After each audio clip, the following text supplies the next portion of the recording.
আসসালামু আলাইকুম রহমতুল্লাহ। বন্ধুরা, আশা করি সবাই ভালো আছেন, সুস্থ আছেন এবং আমাকে শুনতে পাচ্ছেন। আপনারা মনে হয় সেই ব্যাচ না, যে সকালে যে ক্লাস নিয়েছিলাম আপনাদের সাথে, রাইট?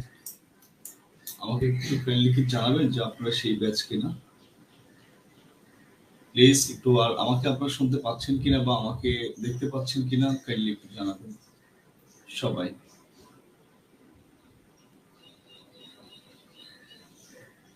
মানে সকালে যে ব্যাচ ছিল আপনার ওই ব্যাচই? ও আচ্ছা, তার মানে একদিনে ডাবল ক্লাস আপনাদের সাথে, ওয়াও, গুড। তখন বলতো, তখন টাকা নিয়ে নিতে পারতাম, আরো ভালো হতো না?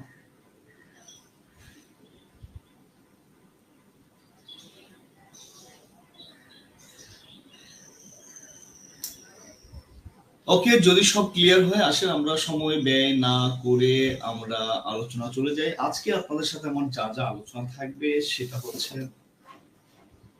দীর্ঘ শব্দ, পদ প্রকরণ, পদের ব্যবহার, এটাই ভালো করে বলবো। সরল, জটিল, যৌগিক, অস্তিবাচক, নেতিবাচক।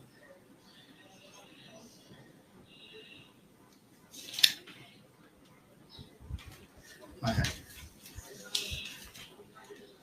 আপনার সিলেবাসটা জানি কি ছিল তো ভুলে গেছি, আমার তো লিখিত পরীক্ষার সিলেবাস। আচ্ছা, আমাকে একটু জাস্ট কাইন্ডলি যদি জানাতেন যে আপনাদের পরের টপিক থেকে আমার সিলেবাসটা নেই।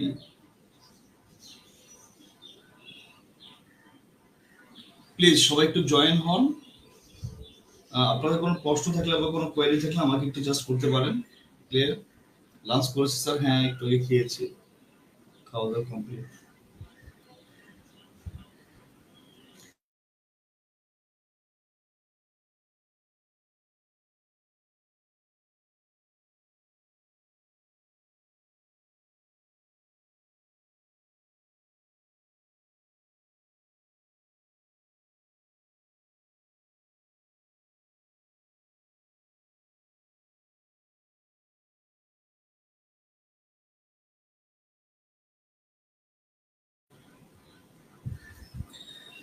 Thank you. আসলে আপনাদের সমাজ পড়বো, ওয়াও, আমার সেই ভালো লাগতেছে সমাজ পড়াতে পারবো আপনাদেরকে।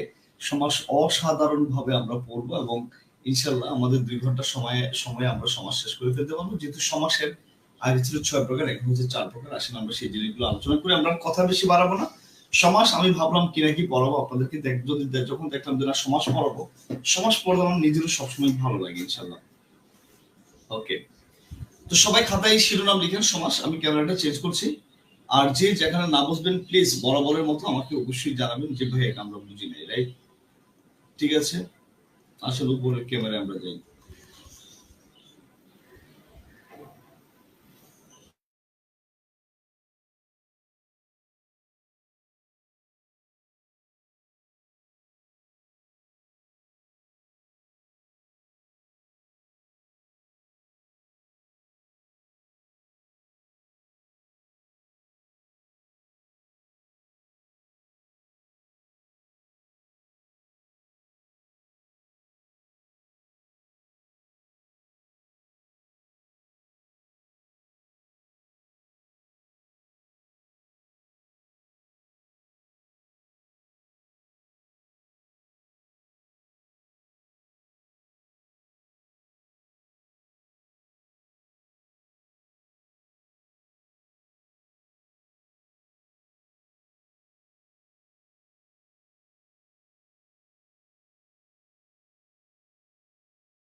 সমস্যা নেই ভাইরা, আমি জানি সামনে একটা খুব জরুরি ফোন আসছে, ফোনটা রিসিভ করতে হয়েছিল। আচ্ছা আসেন আমরা সমাজ পড়ি, সেইভাবে আমরা সমাজ পড়বো, সো নো প্রবলেম।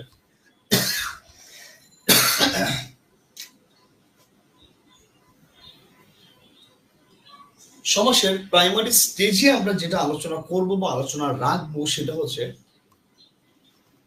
সমাস শব্দটি ফার্স্টে খেয়াল রাখবেন, এটা হচ্ছে সংস্কৃত ভাষার শব্দ। ওকে, মনে রাখবেন এটা সংস্কৃত ভাষার শব্দ। সেকেন্ড কথা হচ্ছে সমাজ যেহেতু একটা নাম, তাই এটা হলো একটা বিশেষ শব্দ। লেখেন, দ্রুত লিখেন, আমি কিন্তু বেশি সময় নেব না, আপনাদেরকে বলছি সবাই দ্রুত লিখবেন। তারপরে কথা হচ্ছে সমাস ব্যাকরণের শব্দ বা রূপতত্ত্বে আলোচিত হয়।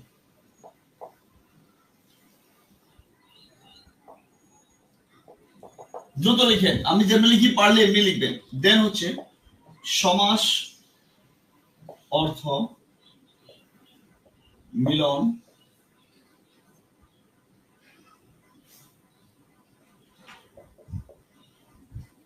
সংক্ষেপণ, একত্রকরণ, একপদীকরণ। তো যদি আমাদের কখনো প্রশ্ন জিজ্ঞাসা করা হয় এই যে মিলন, মিলনটা কার মিলন, রাইট? মনে রাখবেন এই মিলনটা হচ্ছে পদের মিলন। সংক্ষেপকরণ কার? পদের। একত্রকরণ কার? পদের। একপদী তো লেখাই আছে। মিলন মানে একত্রিত হওয়া। এর বিপরীত কি হবে বলুন তো? আলাদা হয়ে যাবে। আমি পুরোটা সুন্দর করে পড়াচ্ছি, লিখে। বিপরীত, বিচ্ছেদ বা বিগ্রহ। এরপর লিখে সমাস সমান ভাঙলে হবে সংযোগ, অসযোগ, অ। এরপর লিখেন উদ্দেশ্য। বাক্যে শব্দের বা পদের ব্যবহার সংক্ষেপ করা। লিখেন, বাক্যে শব্দের বা পদের ব্যবহার সংক্ষেপ করা। পুরোটা লিখেন, আর যদি না বোঝেন একটা স্ক্রিনশট নিয়ে নেন।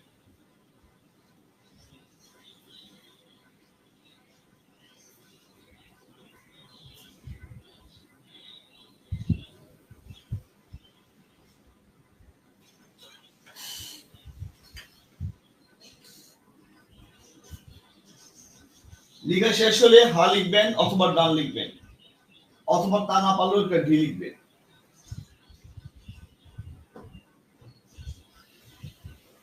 ডি লিখলে আমি বুঝে নেবো যে আপনি এটা লেখা শেষ। একটু সাপোর্ট থাকবেন, রাইট? এখানে না বোঝার কিছুই নেই, যা লিখেছি সবই ঠিক আছে। আর ক্যামেরার রেজুলেশন ইনশাআল্লাহ ভালো আছে, সো আপনাদের মনে হয় কমপ্লিট হয়ে যাওয়ার কথা। ওকে, এবার আসলে সমাসের বিভিন্ন অংশের যে নাম আছে সে নামগুলো আমরা একটু জানবো। সমাসের এক একটা অংশের এক একটা নাম আছে, সে নামগুলো আমরা একটু বোঝার বা জানার চেষ্টা করব। শিরোনাম লিখেন সমাসের বিভিন্ন অংশের পরিচিতি।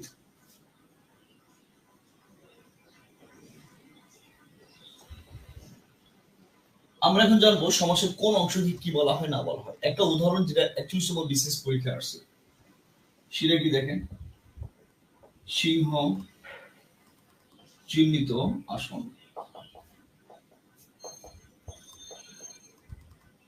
সমান কি ছিল বলেন তো? সিংহাসন। সবাই খেয়াল করেন, এই পুরাটাকে একসাথে বলা হয় বেশ বাক্য। আমি দ্রুত করব, যদি লিখতে না পারেন পরে ভিডিওটা প্লে করে নেবেন, নাহলে স্ক্রিনশট করে নেবেন সাথে সাথে। বেশ বাক্যের আরেকটা নাম হচ্ছে বিগ্রহ বাক্য। এই পুরাটাকে একত্রে বলা হয় সমস্ত পদ, অথবা এটাকে বলা হয় সমাসবদ্ধ পদ, অথবা এটাকে বলা হয় সমাস নিষ্পন্ন পদ, অথবা এটাকেই বলা হয় সমাস। বেশ বাক্যের এই প্রত্যেকটা অংশকে আলাদা আলাদা ভাবে বলা হয় সমসমান পদ। বেশ বাক্যের প্রথম যে পদ আছে এটাকে বলা হয় পূর্বপদ, পরের যে পদ আছে এটাকে বলা হয় পরপদ অথবা উত্তরপদ। এখানেও এটা পূর্বপদ, এই আসন এখানে কিন্তু পরপদ অথবা উত্তরপদ। আই থিঙ্ক সবাই বুঝতে পেরেছেন এবং এটা ক্লিয়ার।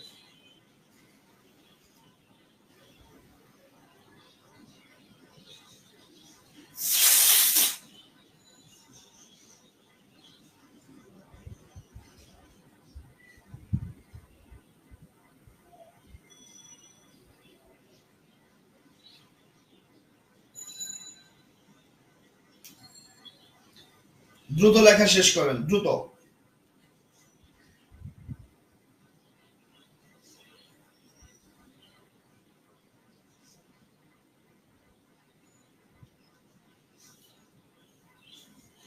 লেখা শেষ করবেন, আমার মনে হয় এটা ক্লিয়ার। এবং দেখেন এই যে দেখেন একদম সুন্দরভাবে পারলে স্ক্রিনশট করে রাখেন। আমার মনে হয় এখানে না বোঝার কিছু নাই।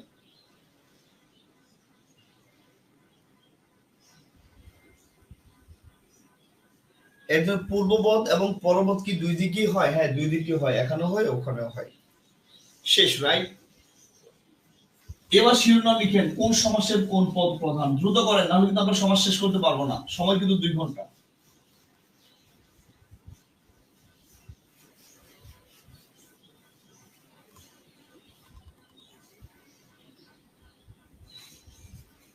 শিরোনাম লিখেন কোন সমাসের কোন পদ প্রধান।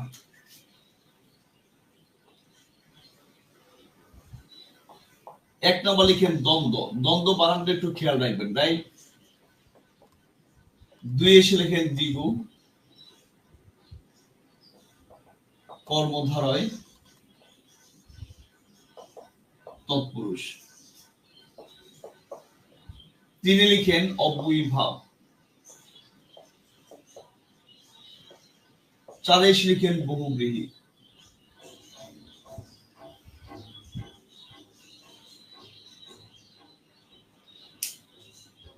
ফু মানচু পরকে কেন উত্তরপদ বলা হয়? যিনি বানাইছেন তারে জিজ্ঞাসা করেন।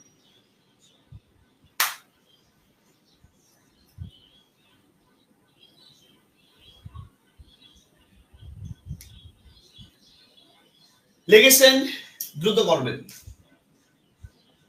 এই পাশে লিখেন উভয় পদ, এই পাশে লিখেন পরপদ, এই পাশে লিখেন পূর্বপদ, এই পাশে লিখেন কোন পদই নয়।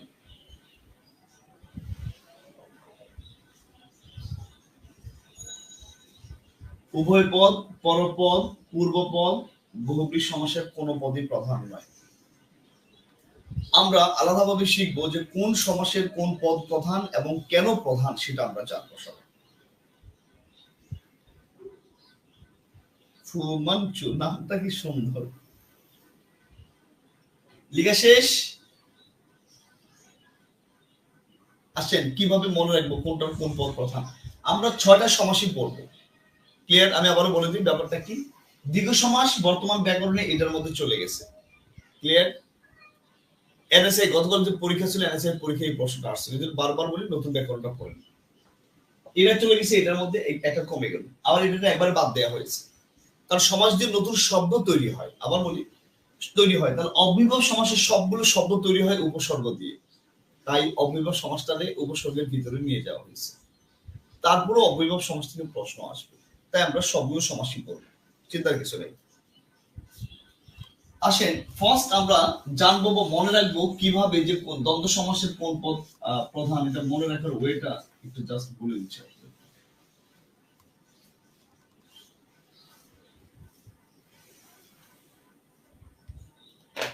দেখেন, দ্বন্দ্ব শব্দের অর্থ হচ্ছে মিলন।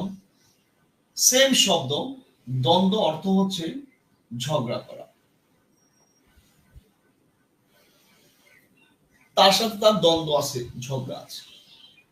ব্যাকরণের দ্বন্দ্ব অর্থ কিন্তু মিলন হয়, ক্লিয়ার? ওই যে এবং ও আর এগুলা দিয়ে, যে মা ও বাবা, রাইট? মিলন হইল। এই মিলন হতে লাগে দুইজন, ঝগড়া করতে দুইজন, উভয় বলতে দুই বুঝি। এখানে দ আছে 2টা, ব আছে 2টা, যেমনি মিলান দেখছেন সব জায়গায় উত্তর হয়েছে 2টা। তাহলে মনে রাখবো কিভাবে? যেমন একটা মনে রাখবেন আপনি, যে দ্বন্দ্ব অর্থ মানে কি কিছুই মনে নাই, জাস্ট দেখেন ব আছে কয়টা? 2টা, দ আছে কয়টা? 2টা।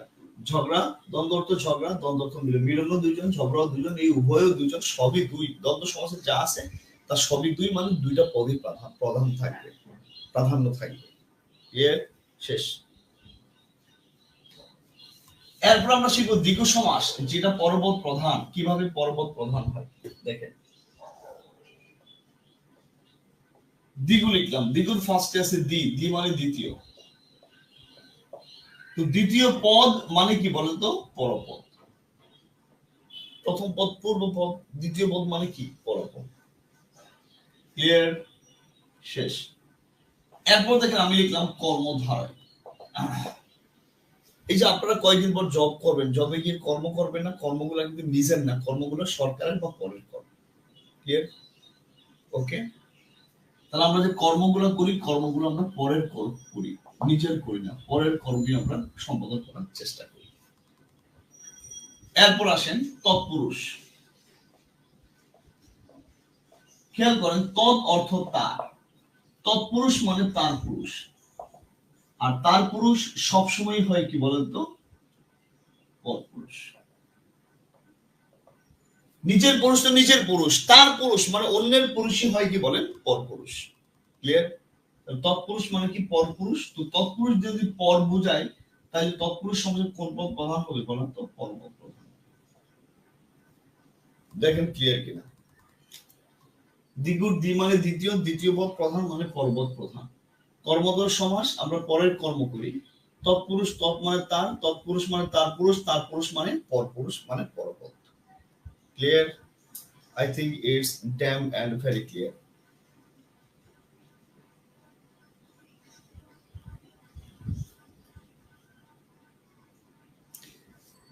আমি নিশ্চয়ই আপনাদের বোঝাতে পেরেছি।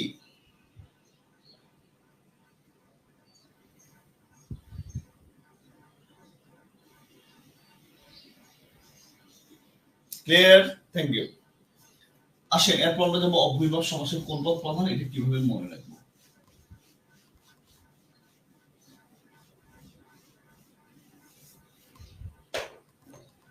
দেখেন আমি লিখলাম অব্যয়ভাব সমাস।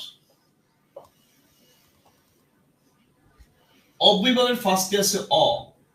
আমাদের মোট 50টি বর্ণের মধ্যে অ হচ্ছে প্রথম বর্ণ।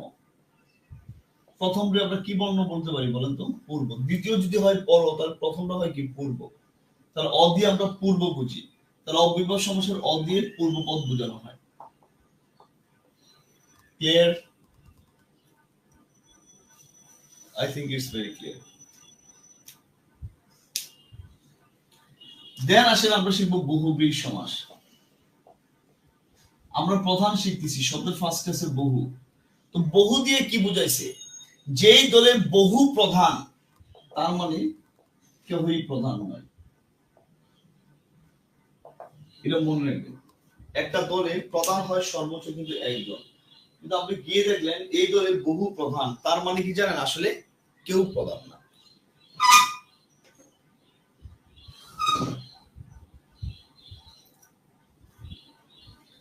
আপনারা নিশ্চয়ই এটা বুঝতে পেরেছেন।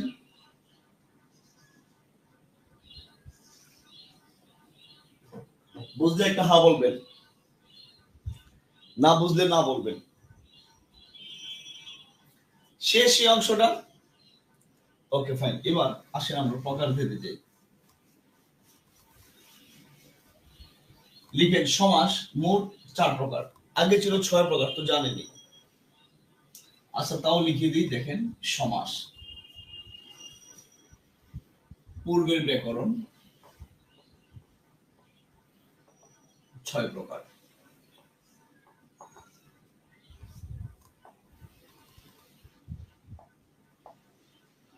বর্তমান ব্যাকরণ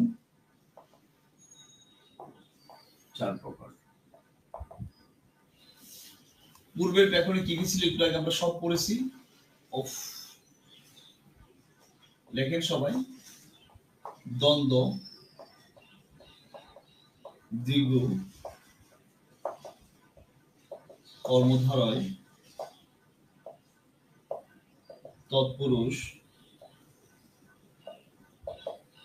অব্যয়ভাব, বহুব্রীহি। বর্তমান ব্যাকরণের 4 প্রকার। দ্বন্দ্ব কর্মধারয় তৎপুরুষ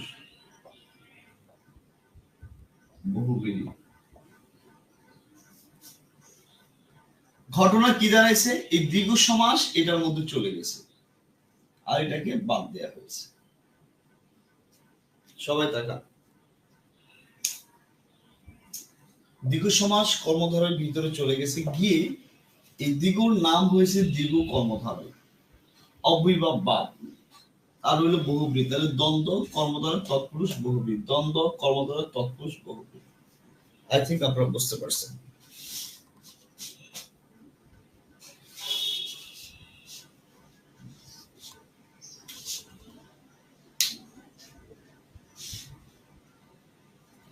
ক্লিয়ার এটা?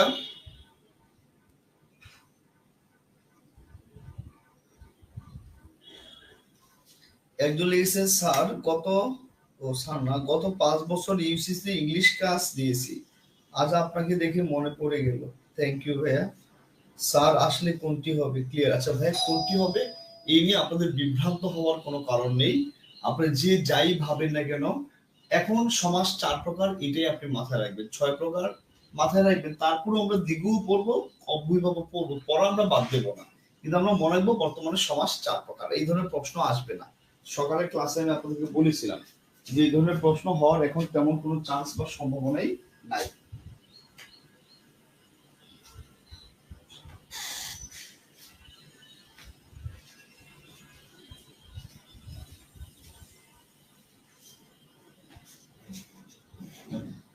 আমি কি আপনাদের বোঝাতে পেরেছি?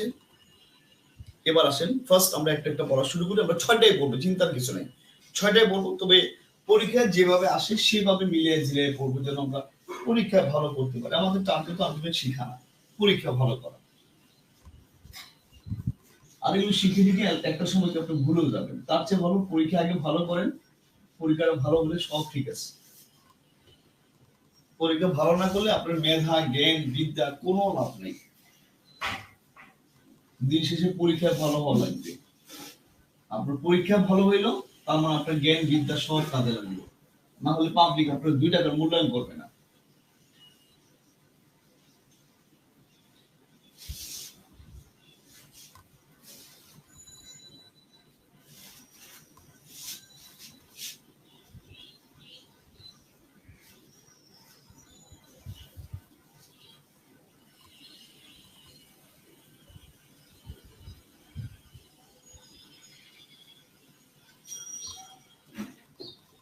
এবার আমরা ফার্স্ট যেটা পড়বো সেটা হচ্ছে লিখেন দ্বিগু সমাস। এটা কালকে কমে গেছে বুঝছেন, এই জন্য ওটাকে লিখতে হচ্ছে। দ্বিগু সমাসের ফার্স্টে দেখেন লেখা আছে দ্বি। এই দ্বি মানে 2, 2 মানে একটা সংখ্যা। তো খাতায় লিখেন পূর্ব, এইভাবে লিখেন পূর্বপদ পরপদ বাদ দেন। সহজ ভাষায় লিখি, দেখেন শব্দের প্রথমে সংখ্যা থাকলে, শব্দের প্রথমে সংখ্যা থাকলে তা দ্বিগু সমাস। শেষ। এটা মনে রাখবেন। কিভাবে মনে রাখবেন? এই 6টা সমাসের মধ্যে একমাত্র দ্বিগুণই ফার্স্টের সংখ্যা দেয়া আছে। আরেকটা সমাস আছে যার প্রথমে সংখ্যা থাকে, একটু পরে পড়ব, আগে এটা খেয়াল করেন। দ্বিগুণ ফার্স্টের সংখ্যা আছে, আর যদি প্রথমে সংখ্যা থাকে তাহলে আপনি শিওর হবেন এটা সংখ্যাবাচক শব্দ, সরি দ্বিগু সমাস হবে। শেষ। তো কেমনে বুঝবেন? শব্দের প্রথমে সংখ্যা থাকলে দ্বিগু সমাস। দেখেন দ্বিগুর ফার্স্টে দেয়া আছে দ্বি, দ্বি মানে 2, 2 একটা সংখ্যা। নামের মধ্যে উত্তরটা দেয়া আছে, শিওর হন। এই লাইনটা লিখেন। বেশ বন্ধু, এগুলো আপনারা নিজেরা পড়বেন। দেখেন আমি লিখলাম চৌরাস্তা, চৌ মানে 4 একটা সংখ্যা আছে। আমি লিখলাম ত্রিভুজ, একটা সংখ্যা আছে। ওকে। আমি লিখলাম দেখেন সপ্তাহ, ফার্স্ট একটা সংখ্যা আছে। আমি লিখলাম শতাব্দী, ফার্স্ট একটা সংখ্যা আছে, মানে কত 100 বোঝাবে, রাইট? আমি বললাম 7 সাগর, ফার্স্ট একটা সংখ্যা। আমি বললাম 13 নদী, ফার্স্ট একটা সংখ্যা আছে। আমি বললাম ত্রিফলা, ফার্স্ট একটা সংখ্যা আছে। আমি বললাম ত্রিপদী, ফার্স্ট একটা সংখ্যা আছে। আমি বললাম পঞ্চ নট ফার্স্ট একটা সংখ্যা আছে, আমি বললাম পঞ্চকোটি, দেখেন ফার্স্ট একটা সংখ্যা আছে।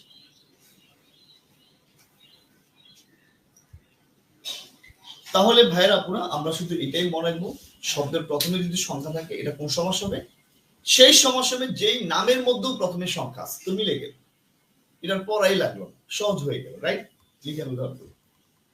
এছাড়া তো বই শত শত উদাহরণ দেয়া আছে, এই উদাহরণগুলো আপনারা আপনাদের মতো করে শিখবেন এবং আপনারা আপনাদের মতো করে জেনে নেবেন, কোনো সমস্যা নেই।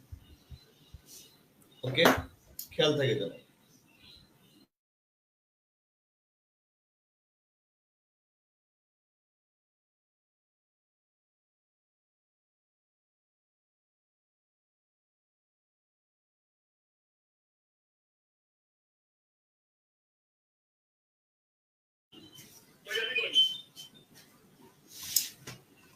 সেটার এটা কি হবে একটু পরে আসছি, ওয়েট, লিখেন, এটা লেখা শেষ। এবার আসেন, এটার সাথে একটা পার্থক্য আছে, সে পার্থক্যটা আমি ক্লিয়ার করে দিই আপনাদেরকে।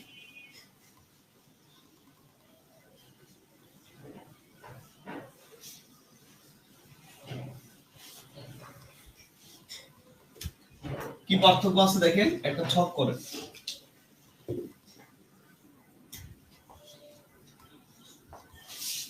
এ পাশে লিখেন দ্বিগু সমাস, এ পাশে লিখেন সংখ্যাবাচক বহুব্রীহি।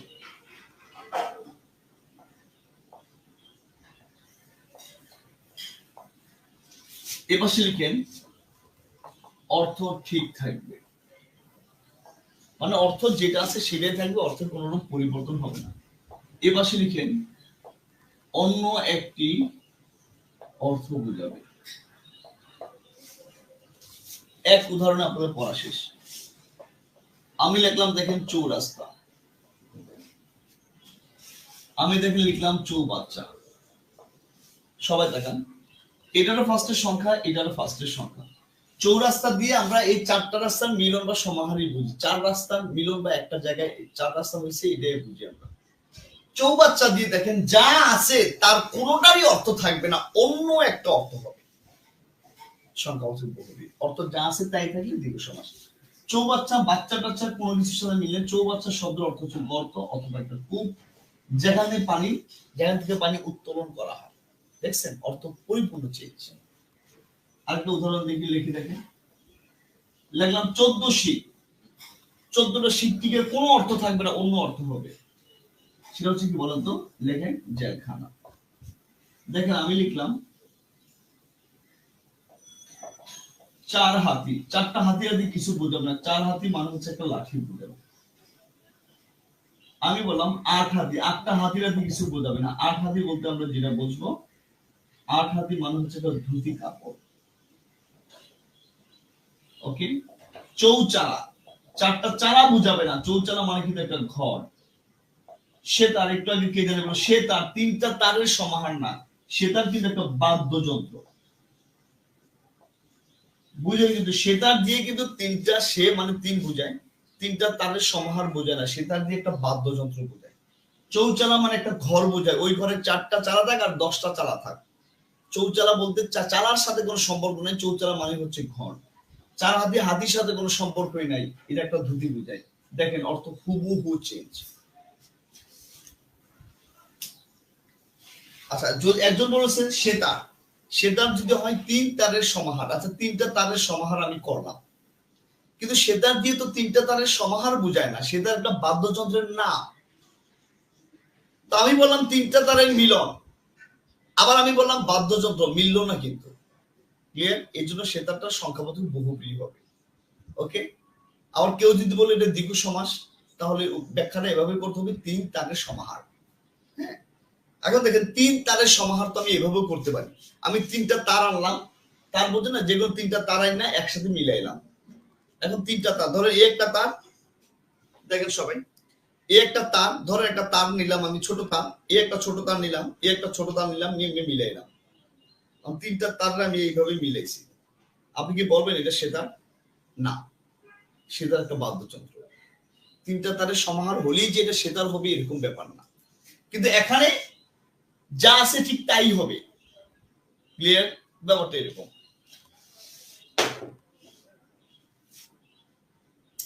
স্যার কিছু জায়গায় তো দীর্ঘ সমাস লেখা আছে, যেখানে লেখা আছে স্কিপ করবেন, কি করবেন, কিছু করার নাই। ওকে, ইভেন আশ্চর্য হবেন কয়েকদিন আগে ভর্তি পড়ে কি যেন আপনাদের একটা সরকারি পরীক্ষা মনে আসছিল, উত্তর ছিল কিন্তু সেতার। ওকে, সেতার সংখ্যাবাচক বহুব্রীহির ফার্স্ট চয়েস রাখবেন, যদি এটা না থাকে তাহলে দীর্ঘ সমাস দিবেন, শেষ। ওকে, তাহলে আমাদের দীর্ঘ সমাসের সাথে সংখ্যাবাচক বহুব্রীহিটা কমপ্লিট। ক্লিয়ার? আশা করি আপনারা ব্যাপারটা বুঝতে পারছেন।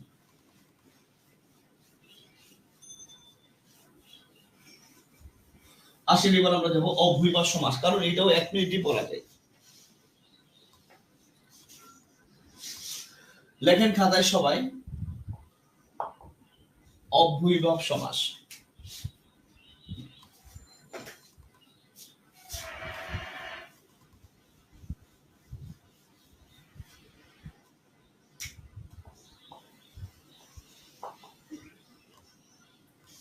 অভূমির দেখেন তো সবাই লেখা হয়েছে না, এটা ভাব বাদ দিলাম তাহলে কি রইল?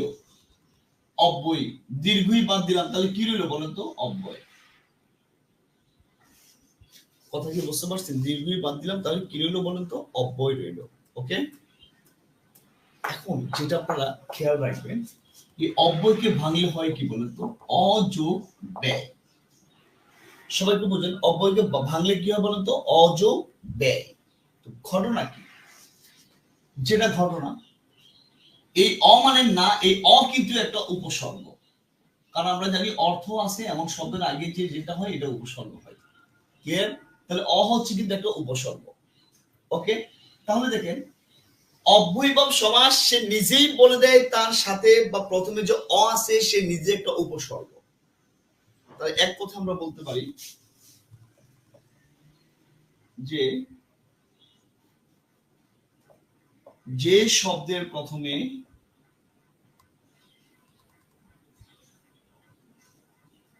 উপসর্গ থাকবে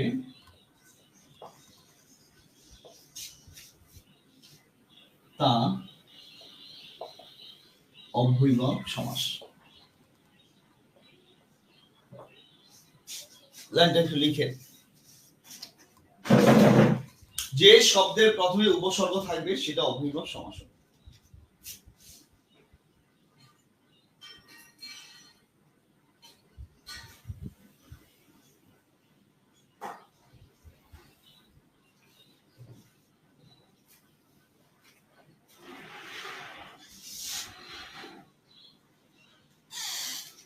লিখেছেন? আবার বলে দিই, আপনাদের কাছে যে বইটই আছে, বইয়ের ফার্স্টে যদি একটা উপসর্গ পান, ইউ উইল বি শিওর শব্দের প্রথম উপসর্গ পাইলেন, এটা অব্যয়ীভাব সমাস, শেষ। আসেন দুটো উদাহরণ লিখি। দেখেন, আমি লিখলাম আম। ওকে, আচ্ছা আসে, আমি লিখলাম আকন্ঠ। আমের আ বাদ দিলে বয়ের কোনো অর্থ হয় বলেন? হয় না। তাহলে এখানে আ কিন্তু উপসর্গ না, এটা বাদ দিলে এটা অর্থ হয়, তাহলে একটা উপসর্গ। তাহলে এটাই হচ্ছে অব্যয়ীভাব সমাস, শেষ। প্রত্যেকটা অব্যয়ীভাব সমাসের ফার্স্টে দেখবেন উপসর্গ আছে। তো আপনি যদি ভুলে যান, কোন আপনাদের বিশেষ পরীক্ষাও আসছিল, মেবি 31তম বিশেষ মনে হয়, কোন সমাসের প্রথমে উপসর্গ হয় ভুলে গেলেন, কোনটা হয় দেখেন তো। এই যে 6 প্রকার, 6টা যে সমাস যে আছে, তার কোনটার ফার্স্টে অব্যয়ীভাব ছাড়া আর কোনটার ফার্স্টে কোনো উপসর্গ নাই। দেখছেন? নামের মধ্যে উত্তরটা আছে। সেকেন্ড কথা আপনাদের বলে দিই, যেমন দীর্ঘ সমাস, কোন সমাসের প্রথমে কোনো সংখ্যা থাকে না, দ্বিগুণ ফার্স্টে থাকে, আর ওই সংখ্যা মধ্যে থাকে অর্থটা অন্য একটা অর্থ হয়। গেল এটা, আশা করি ক্লিয়ার, রাইট? এছাড়া দেখেন, আমি যদি এখন বলি উপকণ্ঠ, উপকণ্ঠ বললাম, বা আমি বললাম দেখেন উপসাগর বললাম, উপ কিন্তু উপসর্গ। ক্লিয়ার? আমি নিরামিষ বললাম, নির কিন্তু একটা উপসর্গ। ক্লিয়ার? তো এই জিনিসগুলো কিন্তু অলরেডি আমরা জানি বা বুঝি, যেহেতু আমরা জানি বা বুঝি তাই এগুলো হবে কি বলুন তো, কি অব্যয়ীভাব সমাস হবে। আই থিঙ্ক অব্যয়ীভাব সমাসটা আপনাদের ক্লিয়ার।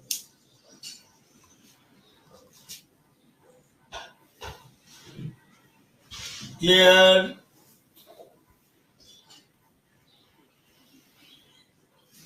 এগুলো আপনারা পড়বেন, যা আপনারা পড়তে পারেন বা পড়বেন তা আমি আপনাকে পড়াবো না, আমি সেটাই পড়াবো যা আপনি পারবেন না। বাকি জিনিস পরিশ্রমটা আপনি করে নিন। তবে আমি রিকোয়েস্ট করছি আপনারা যারা যারা জবের পরীক্ষা দিচ্ছেন বা দেবেন, প্লিজ অব্যয়ভাব আর দীর্ঘ সমাস পড়া বাদ দিন না। দীর্ঘ সমাস যাই পড়লাম তাই পড়া, সেম পড়া।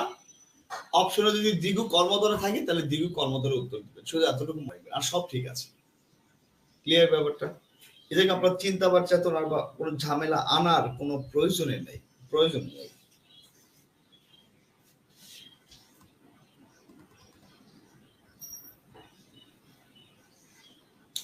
আনত কি হবে? হ্যাঁ, আনত তো অবশ্যই অব্যয়ভাব সমাস হবে। আ নত, নত মানে কি? এটা নত হওয়া। আনত মানে আলতনত, আলতনত মানে সামান্য বা ঈষৎ নত হবে এটা। ভাইরা আপনারা একজন বলছে স্যার আরো কিছু উদাহরণ দেন। হাজার হাজার উদাহরণ আছে, বই খুলে রাখেন না সামনে, দেখেন। আপনি তো, আমি তো বলে দিয়েছি, অব্যয়ভাব সমাসের পড়ার ফার্স্টে আপনি গিয়ে খালি খুঁজে খুঁজে বের করবেন শব্দটার প্রথমে উপসর্গ আছে না নাই, শেষ, এই আর কিছু না।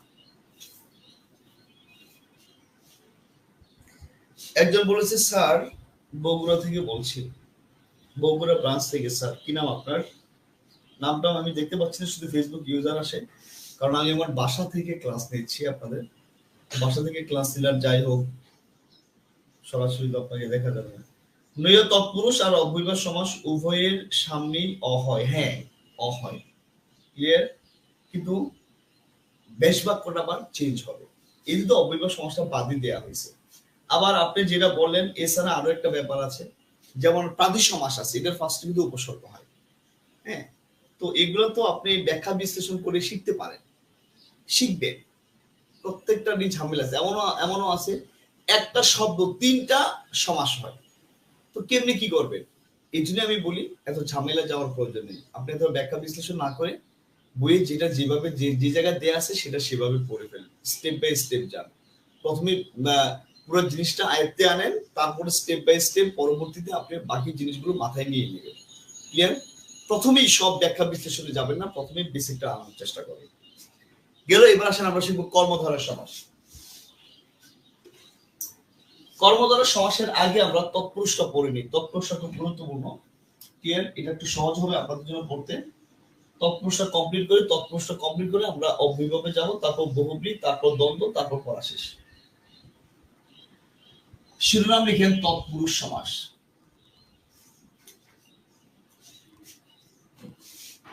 স্যার উপমান উপমিত বুঝি না, ঠিক আছে আমি যখন পড়াবো, পড়ার পর এসব আপনি সব বলবেন, অতটুকু ওয়েট করেন, একটু কষ্ট করেন।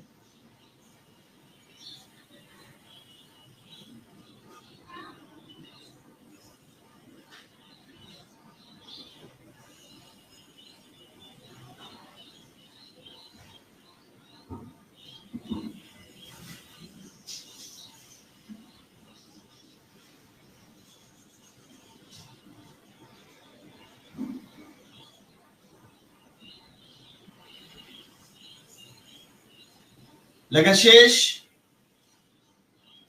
স্যার উদ্বেল একটু বিশ্লেষণ করে নেবেন। আচ্ছা উদ্বেল এটা বিশ্লেষণ করে নেবেন স্যার।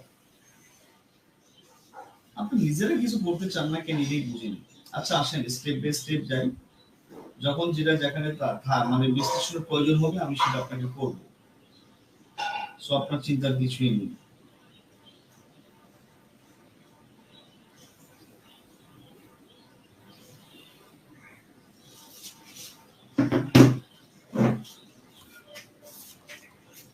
তৎপুরুষ সমাজ যেটা আছে, আসেন একটা উদাহরণ লিখি, আশা করি উদাহরণটা দিয়ে আপনারা বুঝবেন। আমি লিখলাম সরকে লিখে সমান হচ্ছে স্মরণিক্ষেপ। আচ্ছা আজানের একটা বিরতি আপনাদের দেওয়া হবে, যেহেতু মাঝখানে আপনাদের আজানের টাইমটা পড়ে যায়, আজানের জন্য 10 মিনিট বিরতি পাবেন, ঠিক আছে? আর এখন আজান হচ্ছে, আমাদের মসজিদ দুইটা, এখানে একটা ওই পাশে একটা এই পাশে, এই পাশের মসজিদে আজানের সময় আমরা বিরতি রাখবো, রাইট? ক্লাসে পড়াবো, আবার আপনার ভাই বোন আমি নামাজ সময় গায়ের সময় পড়াচ্ছি। ওকে, স্বরকে নিক্ষেপ যেটা সেটা হচ্ছে স্মরণিক্ষেপ। এই পুরোটা একসাথে কিন্তু বেশ বাক, সবাই খেয়াল করুন। এই স্মরণিক্ষেপ যেটা আছে এটাই হচ্ছে সমাস অথবা সমস্ত পদ। বেশ বাক্যের এই যে পূর্বপদ, এটা হচ্ছে পূর্বপদ। এই পূর্বপদে দেখেন এখানে একটা বিভক্তি আছে, এই বিভক্তি এখানে এসে কি পেয়েছে বলেন তো? লোপ পেয়েছে।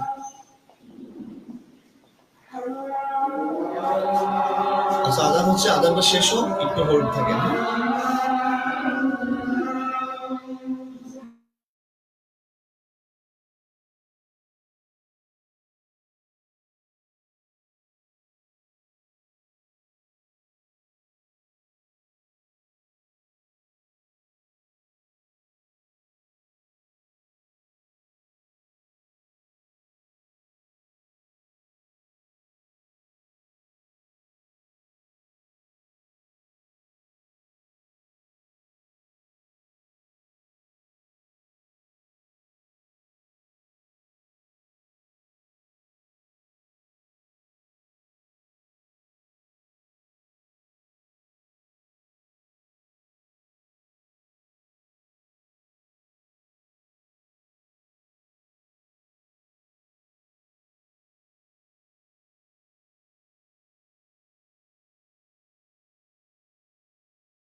আবার দেখেন, ফার্স্ট আমি বোঝাচ্ছি আপনাকে। স্বরকে নিক্ষেপ, স্বর মানে হচ্ছে তীর, যেটা ছুঁড়ে মারে। ক্লিয়ার? নিক্ষেপ মানে ছুঁড়ে মারা। স্বর নিক্ষেপ যেটা, এখানে স্বরকে নিক্ষেপ একসাথে কিন্তু বেশ বাক্য, আর স্বর নিক্ষেপ যেটা, এটা একটা সমস্ত পদ। ক্লিয়ার? আচ্ছা, খেয়াল রাখেন। তো আপনাদের যেটা মনে রাখতে হবে সেটা হচ্ছে, এই স্বরকে নিক্ষেপ যেটা আছে না, এটাকে কি বলা হয় বলেন? বেশ বাক্য বলা হয়। এবার আসেন যেটা খেয়াল রাখবেন, এই বেশ বাক্যের পূর্বপদ একটা বিভক্তি আছে, বিভক্তি রূপ পেয়েছে। তো আপনারা যেটা মনে রাখবেন, এক নম্বর,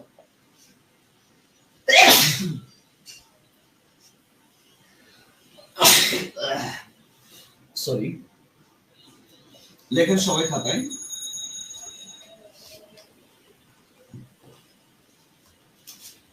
লেখেন যে সমাসের 1 নম্বর, যে সমাসের 2 বেশ বাক্যের পূর্বপদের বিভক্তি, দেখেন যে সমাসের বেশ বাক্যের পূর্বপদের বিভক্তি সমস্ত পদে এসে লোপ পায় তাকে তৎপুরুষ সমাস বলে। লিখেন খাতায় সবাই।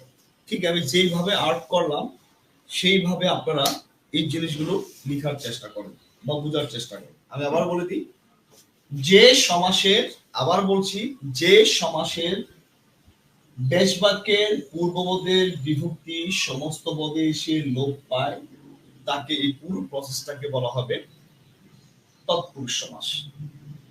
ওকে, এই লাইনটা আপনাদের বিশেষ পরীক্ষা আসছিল। এমন একটা সমাস, ইভেন গতকাল এনএসআই পরীক্ষাও আসছিল, এমন একটা সমাসের নাম আপনাকে বলতে হবে, যে নামটা, আবার বলছি, এমন সমাসের নাম আপনাকে বলতে হবে যে সমাসের বেশ বাক্যের পূর্বপদের বিভক্তি লোপ হয়, বা কোন সমাসের বিভক্তি লোপ হয়। বিভক্তি লোপ হয় একটা সমাস, সেটা হচ্ছে আপনার কিনা বলে এই তৎপুরুষ সমাস। ওকে, লিখেছেন?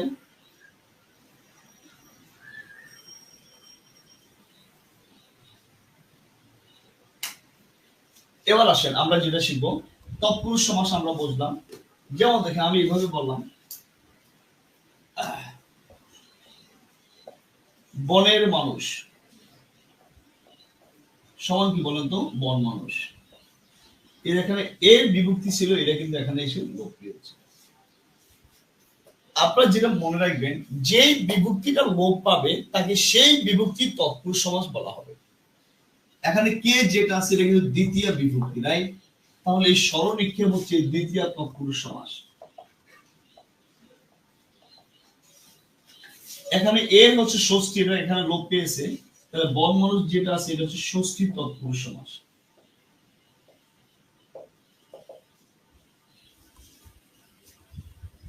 I think it's clear.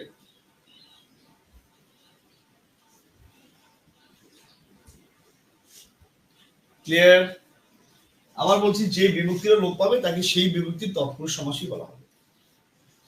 এবার আসেন বিভক্তির যে ব্যাপারটা আছে সেটা একটু আলোচনা করি এখন। স্যার,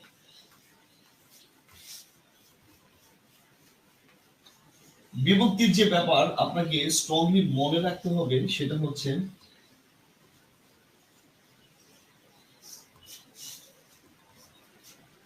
ওকে, তো বিভক্তি দেখেন, প্রথম বিভক্তি যেটা আছে এটাকে বলা হয় শূন্য বিভক্তি। শূন্য বিভক্তি মানে কি, যেখানে কোনো বিভক্তি নাই। ক্লিয়ার? তো যেখানে কোনো বিভক্তি নাই সেখানে হয় কি বলে, শূন্য বিভক্তি। তো মনে রাখতে হবে যে শূন্য বিভক্তি কখনো লোপ পাওয়ার কোনো চান্স থাকে না। বিভক্তি নেই, এটা আবার লোপ পাবে কি? কথা কি ক্লিয়ার আপনাদের? তাহলে শূন্য বিভক্তি যেটা আছে এটা কখনো লোপ পায় না। এই জন্য প্রথম তৎপুরুষ সমাস বলে কোনো সমাস নেই।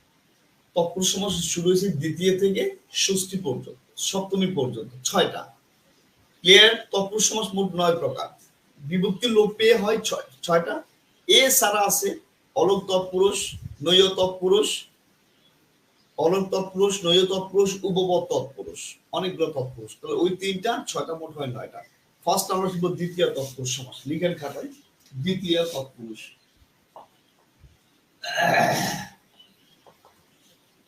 ওকে, আচ্ছা, দ্বিতীয় বিভক্তি কোন কোনগুলো বলেন তো, লিখে ফেলেন। কে রে?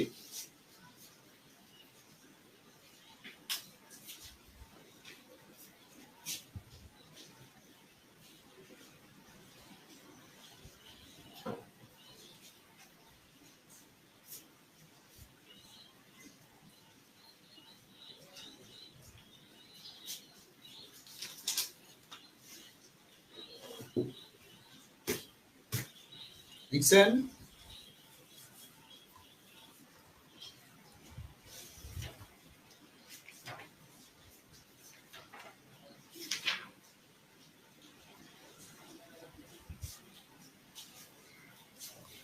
কয়েকটা উদাহরণ আমরা লিখি। লিখেন, বিপদকে আপন, বিপদ আপন। স্বর্গে নিক্ষেপ তো আমরা লিখছি।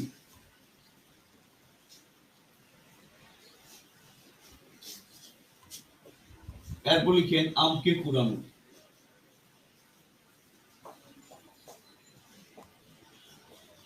সমান হচ্ছে আম কুড়ানো।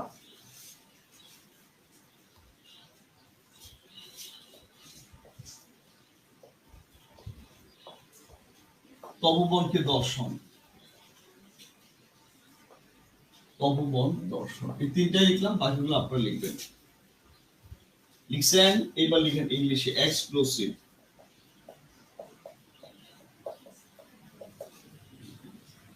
লেখেন পূর্বপদ চির হলে তা দ্বিতীয় তৎপুরুষ হবে। ওকে, সবাই এই কথাটা খেয়াল রাখবেন, পূর্বপদ চির হলে তা দ্বিতীয় তৎপুরুষ সমাস হবে। আমি বোঝাতে পেরেছি? হ্যাঁ, নামাজের বিরতি দিচ্ছি, জাস্ট ওয়েট, এটা শেষ করে নিই। তাহলে উপরের উদাহরণগুলো আশা করি আপনার লেখা হয়ে গেছে।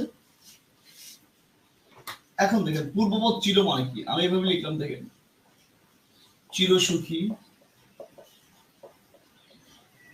চির দুঃখী, ওকে, লিখলাম চিরস্থায়ী। বেশবাক্য আপনার কি লিখবেন দেখেন, চির সুখী,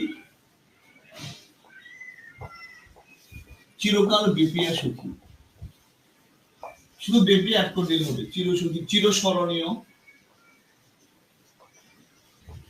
এরপর চির বঞ্চিত, এরপর চির বসন্ত।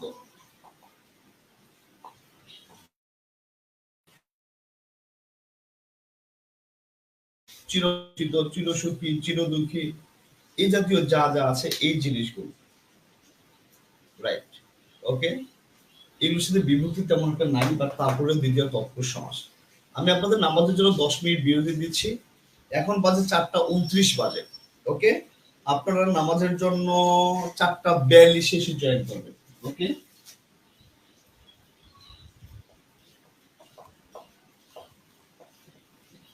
আপনার ক্লাসে জয়েন করবেন 4:42-এ।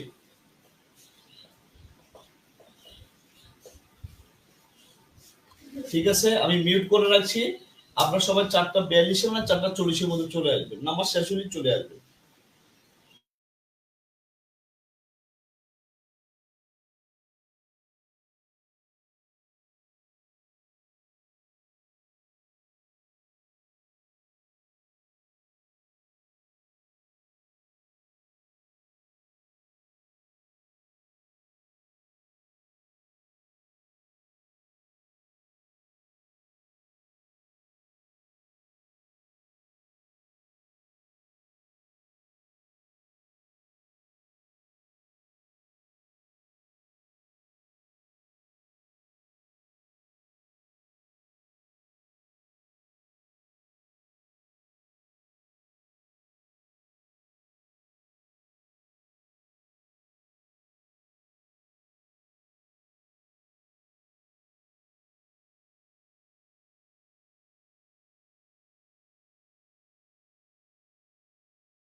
আসসালামু আলাইকুম, ফ্রেশ হয়ে আসলাম। সবাই ছিলেন নিশ্চয়ই, জাননি নিশ্চয়ই কেউ। আসেন আমরা পরেরটা শুরু করি।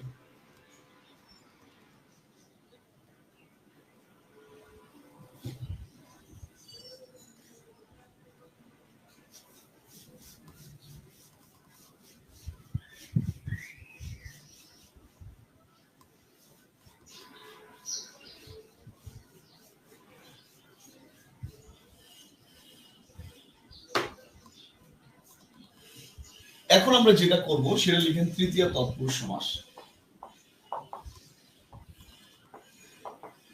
তৃতীয় বিভক্তিগুলো হচ্ছে দ্বারা, দিয়া, কর্তৃক।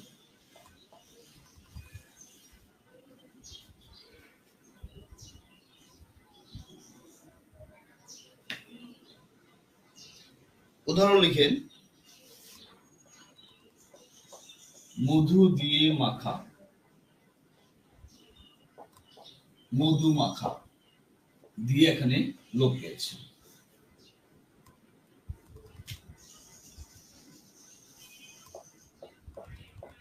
চিনি দিয়ে পাতা, চিনি পাতা। চিনি দিয়ে পাতা মানে ওই যে দই পাতা না, ওই দই পাতে আর কি, বুঝছেন তো। দই আমরা চিনি দিয়ে তো পাততে পারি, পাততে বাঁধা, বাঁধা মানে বানানো আর কি, এই আর কি। চিনি পাতা, এই পাতা মানে ওই পাতা না কিন্তু।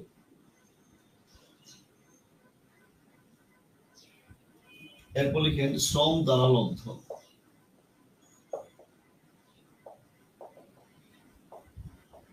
শ্রম লব্ধ, ওকে। শ্রম লব্ধ, লব্ধ মানে অনেক শ্রম দিয়ে যেটা পাওয়া যায় সেটা হচ্ছে শ্রম লব্ধ। ঠিক আছে, এবার এখানে একটা এক্সক্লুসিভ আছে, লিখেন এক্সক্লুসিভ।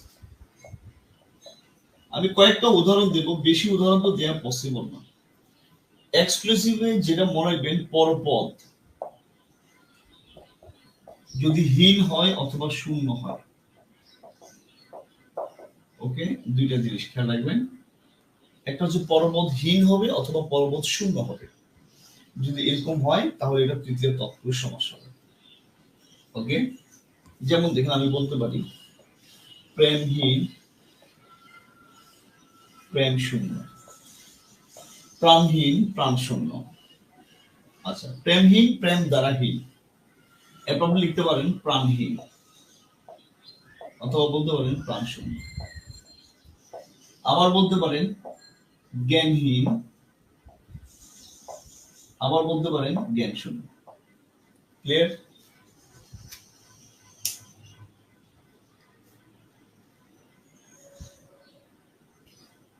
বুঝতে পারছেন নিশ্চয়ই। প্রাণহীন, প্রাণ দ্বারাহীন মানে যার প্রাণ নাই। জ্ঞান, প্রাণ শূন্য, প্রাণ দ্বারা শূন্য। ওকে, এটা শেষ। এবার আছেন চতুর্থী তৎপুরুষ সমাস। না বলতে না পারলে প্লিজ একটু কমেন্টে রাখেন।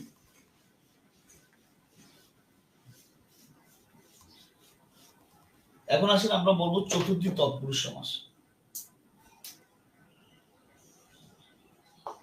চতুর্থী বিভক্তি করে কিন্তু এখানে আমরা লিখবো না।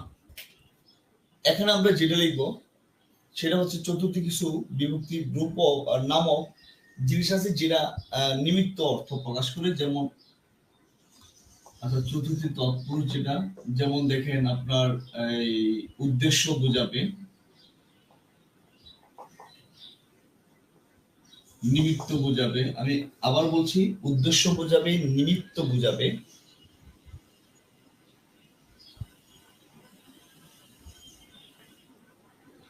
অথবা জন্ম বোঝাবে। উদ্দেশ্য, নিমিত্ত অথবা জন্ম। ক্লিয়ার কথাটা? আসেন উদ্দেশ্য, নিমিত্ত, জন্ম জিনিসটাকে আমরা কিভাবে এক্সপ্লেন করতে পারি। কে রে দিয়ে আমরা চতুর্থী তৎপুরুষটা এক্সপ্লেনেশন যাব না, এইগুলো দিয়ে যাব। যেমন দেখেন, আমি বললাম তপের নিমিত্ত বন। তপ মানে তপস্যা করা, ধ্যান করা। ক্লিয়ার? সমান হচ্ছে তপবন। ওকে, আচ্ছা। এরপর লিখেন দেশের জন্য প্রেম। দেশপ্রেম,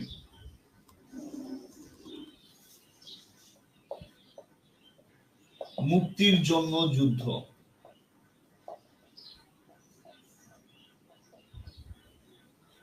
মুক্তিযুদ্ধ,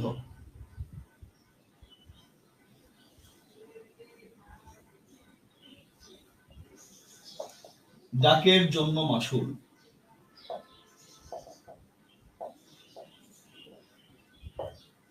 ডাক মাসুল। এই জায়গায় একটা চমৎকার এক্সক্লুসিভ আছে, সবাই লিখেন। সেই এক্সক্লুসিভটা আমি আপনাকে লিখে দিচ্ছি। আচ্ছা, এখানে এক্সক্লুসিভটা যেটা,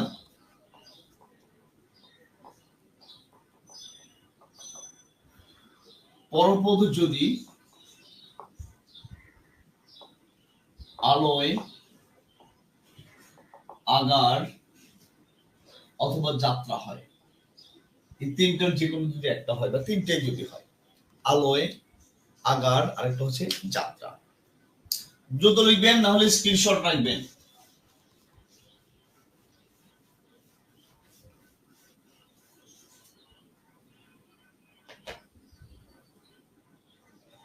আগার, যেমন আমি বলতে পারি পাঠাগার, পাঠের জন্য আগার, আগার মানে ঘর, আলোয় আর আগার মানে হচ্ছে ঘর বা বাড়ি, যেটা বলি, যাত্রা তো বুঝেন। যেমন পাঠাগার, গবেষণাগার, তাহলে গবেষণার জন্য আগার, আগার মানে ঘর।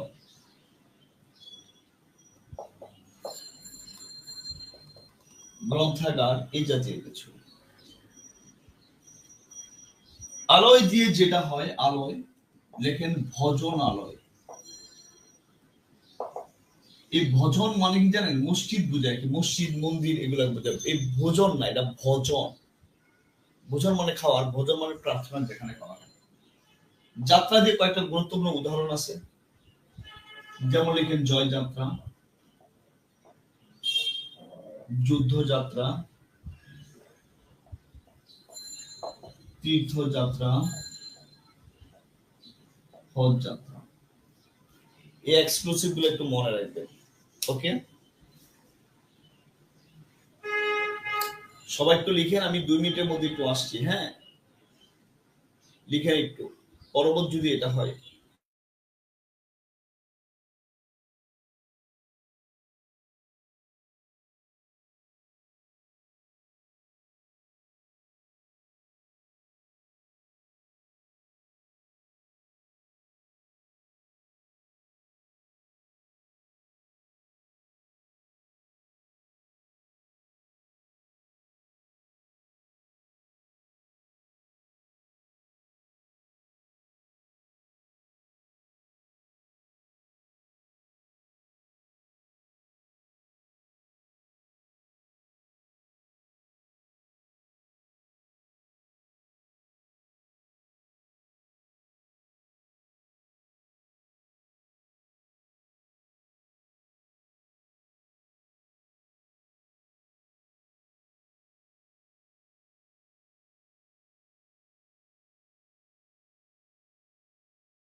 একজনটা কমেন্ট লিখছে আজ ক্লাস না জানি কখন শেষ হয়। কি করবো ভাই বলেন, নামাজের টাইম পড়ে গেছে। তো বুঝতেই পারছেন সবাই তো নামাজ পড়তে হবে, হয়তো বা কেউ না কেউ নামাজ পড়ে না, বাট বাকিদের নামাজ পড়তে হয়। আর নামাজে কি যেন একটা তাড়াহুড়া করা যায় না, একটা রিল্যাক্স মুডে নামাজ পড়তে হয়। আপনি নামাজে গেলেন, গিয়ে তাড়াতাড়ি করবেন, কখন কখন কখন এটা হয় না আসলে। ক্লিয়ার বুঝতে হবে আপনাকে, নামাজের জন্য একটা টাইম দিতে হবে। ক্লাসটা ক্লাসের চেয়ে নামাজটা গুরুত্বপূর্ণ। ক্লাস তো আপনি আগে পরে করতে পারবেন।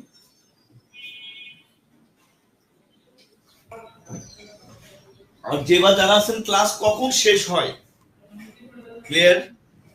আবার বলছি যে বা যারা আছেন ক্লাস কখন শেষ হয় লিখে রাখেন, তারা কখন ভালো স্টুডেন্ট।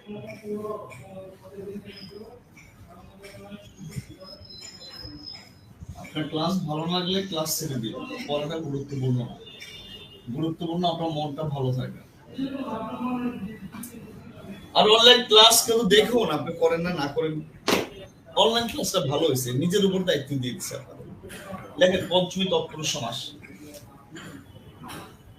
আমি যে এক্সক্লুসিভ গুলো দিচ্ছি, এক্সক্লুসিভ গুলো স্ট্রংলি খেয়াল রাখবেন।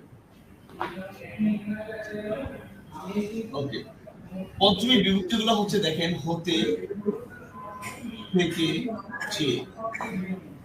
একটা জিনিস একটু খেয়াল করবেন আপনারা, এই যে আমি বললাম হতে থেকে চেয়ে যখন বলা হবে, তখন অবশ্যই এখানে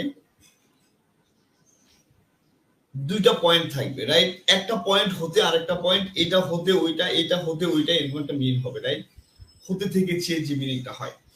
আচ্ছা আসে, তাহলে আমি এভাবে বললাম, দেশ থেকে পলাতক, থেকে এটা বাদ যাবে, কি হবে বলেন তো, দেশ পলাতক।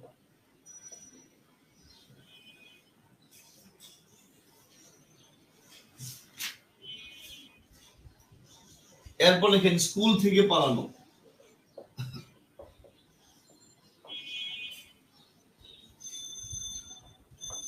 কি হবে বলেন তো, স্কুল পালানো। দেখছেন, আমি আবার বলি, হতে থেকে চেয়ে মানে কি জানেন, একটা থেকে আরেকটা এরকম একটা মিন হবে, দুইটা ইস্যু থাকবে এখানে সবসময়।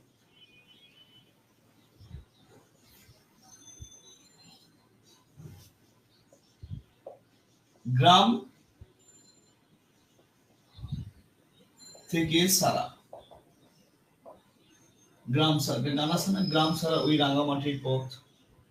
এখনো কিছু এক্সক্লুসিভ আছে, এক্সক্লুসিভ একটু লিখেন সবাই। এখানে এক্সক্লুসিভটা খুবই সহজ।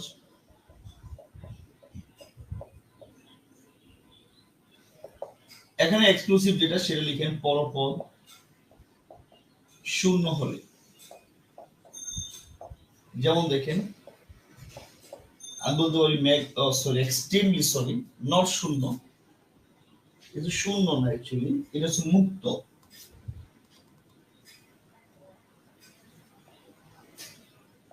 মুক্ত, আমি বলবো মেঘ মুক্ত, সাপ মুক্ত। সাপ মানে অভিশাপ, ব্যাস বাক্য হবে মেঘ থেকে মুক্ত, সাপ থেকে মুক্ত। সাপ মানে অভিশাপ। এরপর দেখেন আমি বললাম ঋণ মুক্ত, ঋণ থেকে মুক্ত। আপনারা শুধু মনে রাখবেন যে পর্বত যদি মুক্ত হয় তাহলে সেটা হবে কি বলতো, পঞ্চমী তৎপুরুষ সমাস। আরেকটা লিখেন জেল মুক্ত।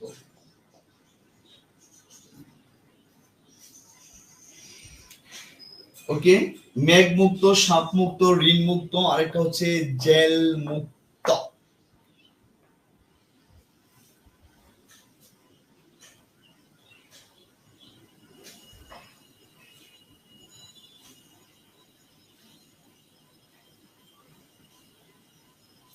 দুইটা ইস্যু থাকবে, একটা হতে অন্যটা স্যার এটা এক্সক্লুসিভ। আচ্ছা ঠিক আছে, লেখা শেষ, আশা করি শেষ। এবার লেখা ষষ্ঠী তৎপুরুষ সমাস।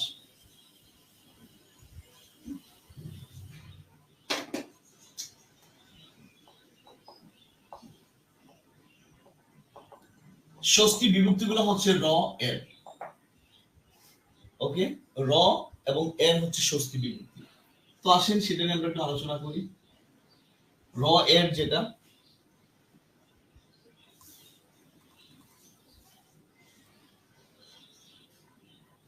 নতুন বইয়ের উদাহরণ এগুলো বুঝছেন।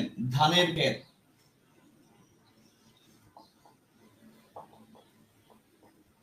সমান কি হবে বলেন তো, ধান ক্ষেত।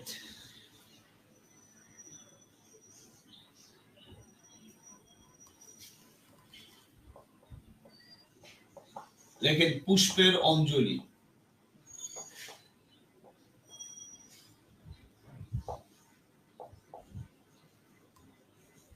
পুষ্পাঞ্জলি। ফুলের বাগান। ফুল বাগান।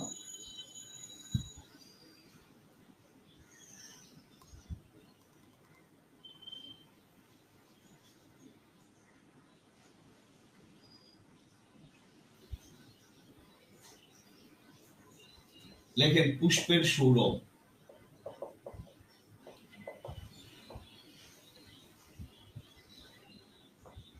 পুষ্প সৌরভ। এখানেও একটা এক্সক্লুসিভ আছে, এখানে যে এক্সক্লুসিভ আছে সেই এক্সক্লুসিভটা খেয়াল রাখবেন।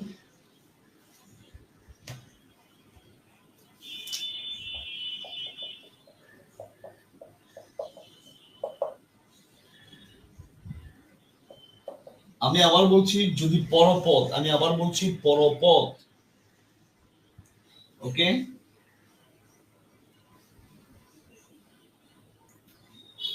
এখন যে এক্সক্লুসিভটা আছে খেয়াল রাখেন, পরপদ যদি বচন হয়, বহু বচন বাচক শব্দ হয়, বহু বচন বাচক শব্দ হয়, শেষ। যেমন দেখি, আমি বললাম শিক্ষকগণ, এই গণ একটা বহু বচন বাচক শব্দ, রাইট? দেখেন আমি বললাম হস্তি যোধ, এটা একটা বহু বচন বাচক শব্দ। অর্থাৎ শব্দের শেষে যদি এরকম বহু বচন বাচক যাই পাবেন, পেলেই আপনি শিওর হবেন এটা ষষ্ঠী তৎপুরুষ সমাস হবে। ক্লিয়ার? এরপর দেখেন আমি বললাম পঙ্গপাল, আমি দেখেন বললাম পুষ্পরাজি। আমি আবার বলে দিই, পরপদ যদি এরকম বহু বচন বাচক শব্দ পান, তাহলে চিন্তা ছাড়া এটা ষষ্ঠী তৎপুরুষ সমাস। এক কথায় উত্তর শেষ।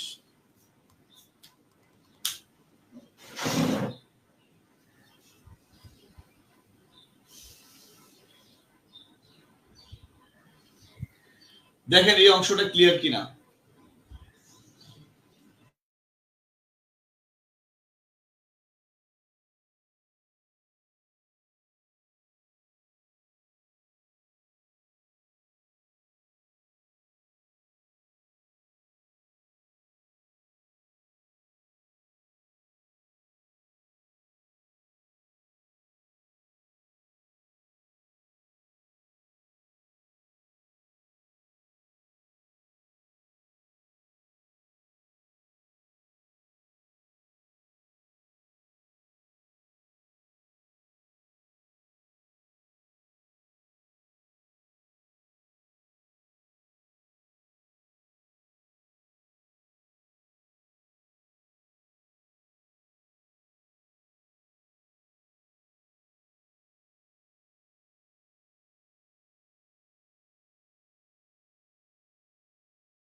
আচ্ছা, যেটা আমি বললাম, একজন এখানে কমেন্ট লিখেছে যে রান্নার জন্য ঘর, রান্নাঘর, বিয়ের জন্য পাগল, বিয়ে পাগল, মেয়ের জন্য পাগল, মেয়ে পাগল, বলতে পারে, নো প্রবলেম। আর এখানে একটা কথা মানবেন, নিজেরা এরকম অনেক শব্দ আছে, নিজেরা পারবেন, কোনো প্রবলেম নেই। বাট যেটা আপনাকে খেয়াল রাখতে হবে এখানে বা খেয়াল রাখবেন, সেই জিনিসটা আমি একটু ক্লিয়ার করে দিচ্ছি আপনাকে।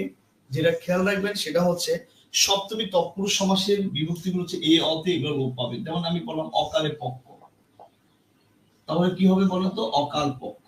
এই পক্ষ বানানটাও পরীক্ষায় আসে। প কয় ক না, কয় ব হবে। সলিলের সমাধি কি হবে বলতো? সলিল সমাধি। এরপর লিখেন গোলায় ভরা, এটা নতুন ব্যাকরণ বইয়ের উদাহরণ, গোলা ভরা।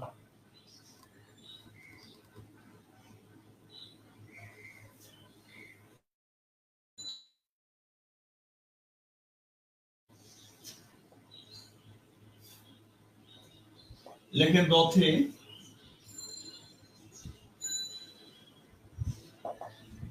আরোহণ, রথারোহণ।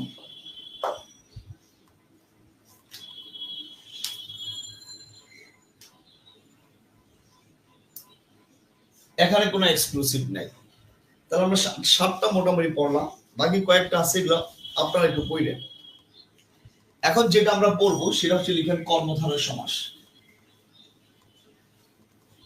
বিভক্তিগুলো দিয়ে সাতটা, এগুলো পরীক্ষায় বেশি আসে, ওই যে সবই আসে, সময় তো শেষ করা যাবে না। এখন যেটা বলবো লিখেন কর্মধারয় সমাস। কালকে আমি কিছু আবার হালকা আলোচনা করবো, চিন্তার কিছু নাই। লিখেন কর্মধারয় সমাস। কর্মধারয় সমাস শেষে নিচে ফার্স্টে লিখেন বিশেষ্য প্লাস বিশেষণ, বিশেষণ প্লাস বিশেষ্য। লেখেন বিশেষ্য প্লাস বিশেষ্য, এরপর লিখেন বিশেষণ প্লাস বিশেষণ। ঘটনা কি দাঁড়াচ্ছে? হয় বিশেষ্য হবে, না হয় বিশেষণ হবে, যে কোনো একটা আসলেই হবে। ক্লিয়ার? বিশেষ্য অথবা বিশেষণ, বিশেষণ অথবা বিশেষ্য, বিশেষ্য অথবা বিশেষ্য, বিশেষণ অথবা বিশেষণ প্লাস বিশেষণ। হয় বিশেষণ না হয় বিশেষণ, এর বাইরে কিছু কিছু যাবে টাবে না। কর্মদ্বারা তৎপুরুষ সমাসে বললাম পূর্ববর্তী একটা বিভক্তির লোপ পাবে, এই লোপ লোপ লোপ লোপ হয়ে গেল। অব্যয় বললাম পূর্ববর্তী উপসর্গ হবে, দীর্ঘ সমাস বললাম পূর্ববর্তী সংখ্যা কি হবে? সংখ্যা হবে। এখানে ব্যাপারটা আলাদা। এখানে ফার্স্ট আমরা যেটা চলে যাবো সেটা হচ্ছে মধ্য পদবী কর্মদ্বারা সমাস, তবে এগুলোর যে কোনো একটা ফর্মে কিন্তু মিলতে হবে। এক নম্বর লিখেন খাতায় মধ্য পদরূপী কর্মধারয়। তো মধ্য পদরূপী কর্মধারয় হলে এখানে দুইটা পয়েন্ট মাথায় রাখবেন। ফার্স্ট পয়েন্ট, বেশ বাক্যের মধ্যপদ লোপ পাবে।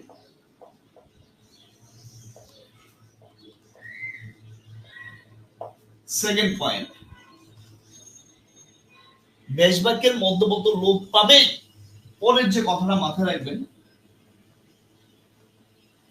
পূর্বপদ এবং পরপদ দুটাই অ্যাকচুয়ালি বিশেষ্যবদ্ধ, অর্থাৎ এখানে বিশেষ্য প্লাস বিশেষ্য হবে, তবে পরের বিশেষ্যের প্রাধান্য থাকবে। এটা হচ্ছে আমার এখানকার মূল কথা। লিখেন সবাই।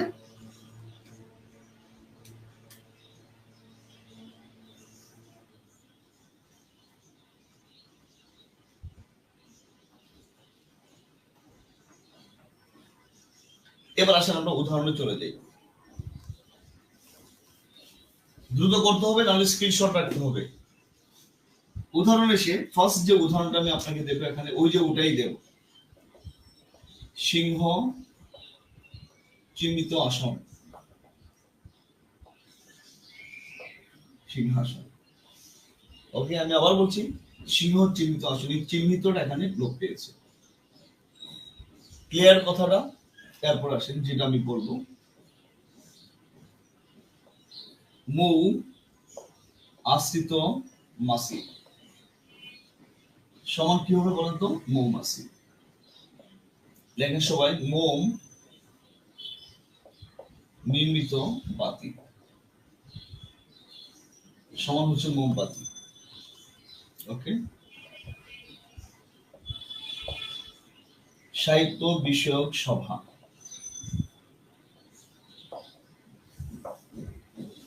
সমান হচ্ছে সাহিত্য সভা।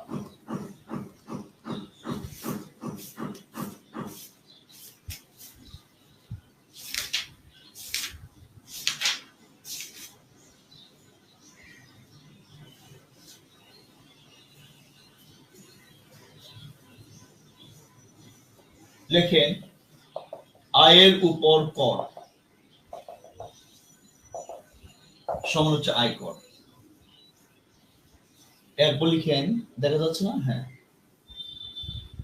খেয়া পারা পারের ঘাট সমান যেটা আছে সেটা হবে খেয়া ঘাট।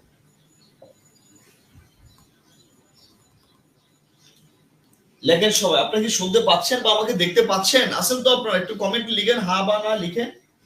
কিছু তো দেখতে পাচ্ছি না।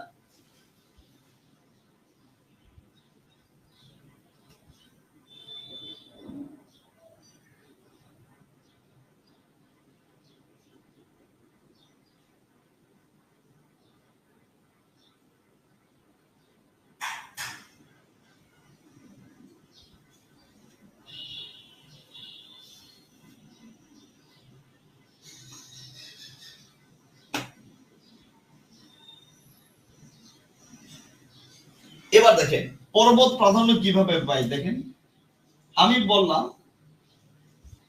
আরেকটা উদাহরণ লিখেন, চালে জন্মানো কুমড়া সমান হচ্ছে চাল কুমড়া। চাল কুমড়া বলতে কুমড়াকে প্রাধান্য দেওয়া হচ্ছে, সিংহাসনে আসনকে প্রাধান্য, মৌমাছি মাছিকে, মোমবাতি বাতিকে, সাহিত্য সভাকে, আয়কর করকে, খেয়াঘাট ঘাটকে। দেখছেন, আপনি নিজেই চিন্তা করেন কোনটাকে প্রাধান্য দেন। চাল কুমড়ার মধ্যে আমি কাকে বুঝি? চালটাকে চাল কুমড়া বলতে আমি কি চালকে বুঝি না কুমড়াকে বুঝি? কুমড়াকে বুঝি, পরবর্তী প্রাধান্য। সিংহাসন বলতে আমি সিংহরে বুঝাই না আসনরে বুঝাই? আসনরে বুঝাই। কথার খেয়াল রাখতে হবে। মৌমাছি বলতে মৌ বা মধু বুঝি না মাছি বুঝি? মাছি বুঝি। মৌমাছি বলতে মধুকে ইন্ডিকেট করা, মাছি দিয়ে বোঝায়। তাই সম্পত্তিটা মোমবাতি, মোমকে ইন্ডিকেট করি না, বাতিটাকে ইন্ডিকেট করি। ক্লিয়ার? তো ব্যাপারটা হচ্ছে এরকম যে পর্বত প্রাধান্য থাকবে। ওকে, ক্লিয়ার? এবার আসেন আমরা পরের স্টেপে যাই।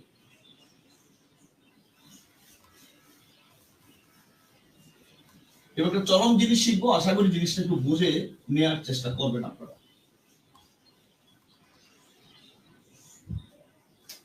দেখেন আমি লিখলাম চাঁদমুখ। তো যখন আমি লিখলাম চাঁদমুখ, এখানে কি দেখেন আমার চোখের সামনে কে থাকবে? কার দিকে তাকায় আমি চাঁদের সাথে তুলনা করবো? মুখের দিকে তাকায়। তাহলে মুখ এটা হচ্ছে প্রত্যক্ষ, আর চাঁদ যেটা আছে এটা হচ্ছে পরোক্ষ। চাঁদ যেটা আছে এটা হচ্ছে উপমান, মুখ যেটা আছে এটা হচ্ছে উপমেয়। ব্যাপারটা একটু শিওর হন, উপমেয়।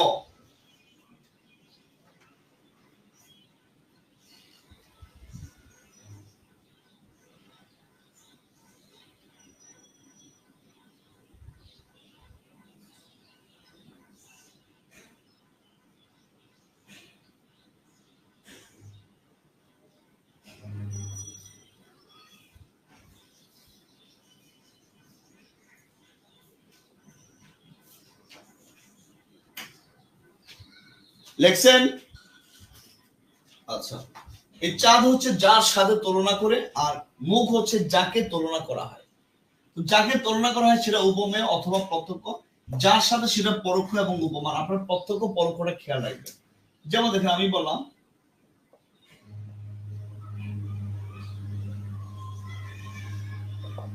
দেখেন পুরুষ সিংহ। কি বলছি বলেন তো? পুরুষ সিংহ। আমি এখানে ইন্ডিকেটটা কাকে করছি বলেন তো? পুরুষটাকে না সিংহকে? পুরুষটাকে ইন্ডিকেট করছি। তাহলে এটা হচ্ছে প্রত্যক্ষ, সিংহ হচ্ছে পরোক্ষ। ক্লিয়ার? এই প্রত্যক্ষ পরোক্ষটা আপনাদের জানতে হবে, না জানলে কিন্তু মহাবিপদ।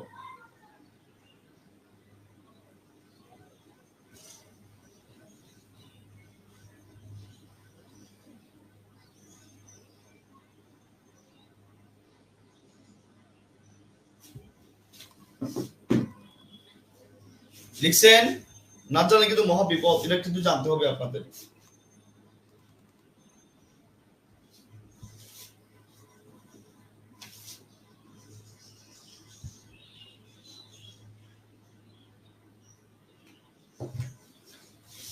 এবার আপনারা যারা যারা আছেন নতুন ফ্রেশ একটা পেজে আসেন, একদম নিউ পেজে আসেন। আমরা তিনটা সমাস একসাথে পড়বো, উপমান, উপমিত আর রূপক একসাথে পড়বো। খাতার পাতালি করেন, এরকম পাতালি, খাতাতে এভাবে লিখতেছেন না, এভাবে পাতালি করেন আপনারা। স্যার আপনাকে নায়ক রিয়াজের পাতালি করেন খাতা, এই পাশ এবং এই পাশ। এ পাশে ফার্স্ট যেটা লিখবেন সেটা লিখেন উপমান, এ পাশে লিখেন উপমিত, এ পাশে লিখেন রূপক। উপমানের নিচে লিখেন n plus n, sorry n plus a। উপমিত নিচে লিখেন n প্লাস n, রূপকের নিচে লিখেন n প্লাস n। আমরা এখন স্টাডি করব যে উপমান, উপমিত, রূপক কিভাবে ফাইন্ড আউট করব। প্রথমটা বিশেষ্য, পরেরটা বিশেষণ, দুটাই বিশেষণ হচ্ছে উপমিত। প্রথমটা বিশেষ্য, পরেরটা বিশেষণ হচ্ছে উপমান। ওকে, খেয়াল রাখবেন সবাই।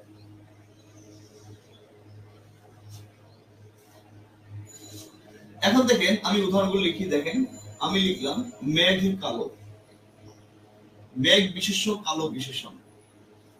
ক্লিয়ার? আমি লিখলাম অরুণ রাঙা, অরুণ মানে সকালবেলা সূর্য, এটা রাঙাই হয়। আমি লিখলাম ভ্রমর কালো বা ভ্রমর কৃষ্ণ অথবা কাজল কালো, একটা যে কোনো একটা বলা যায়, বিশেষ্য বিশেষণ।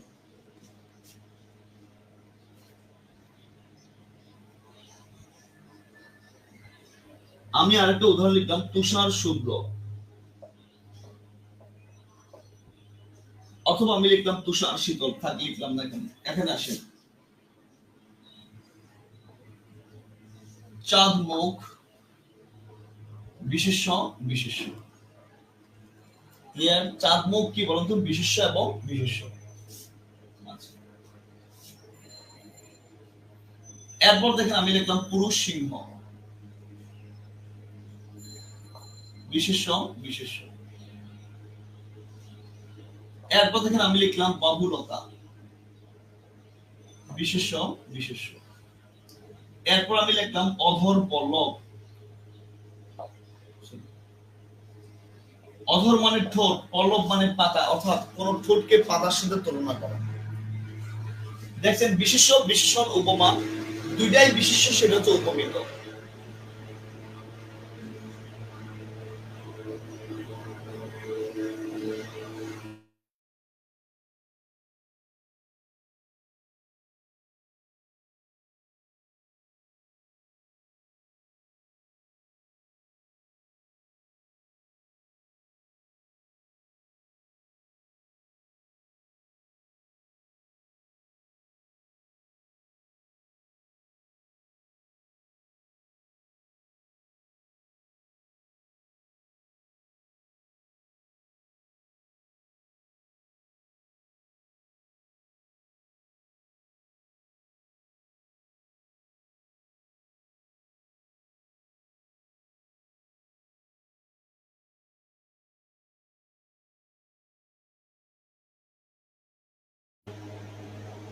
সাউন্ড একটু অফ রাখছি, আপনার একটু লেখাটা লেখেন।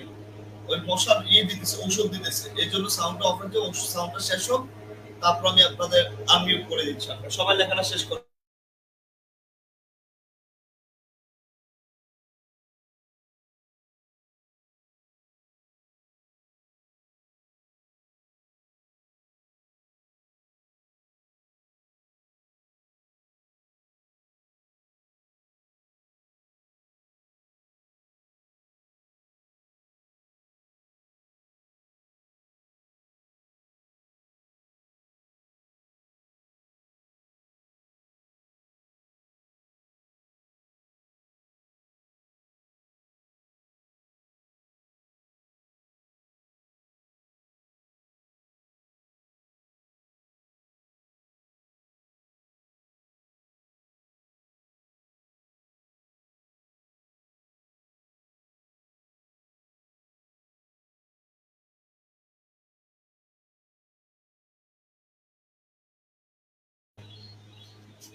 এবার যেটা আপনাকে আমি এক্সপ্লেন করতে চাচ্ছি, সবাই একটু তাকান।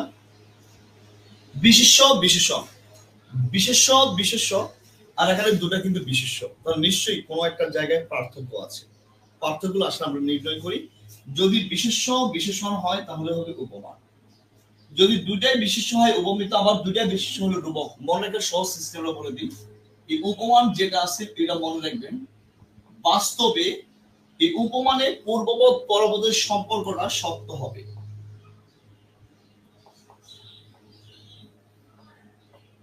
আর উপমিত যেটা আছে এটাতে পূর্ববৎ পরবর্তী সম্পর্ক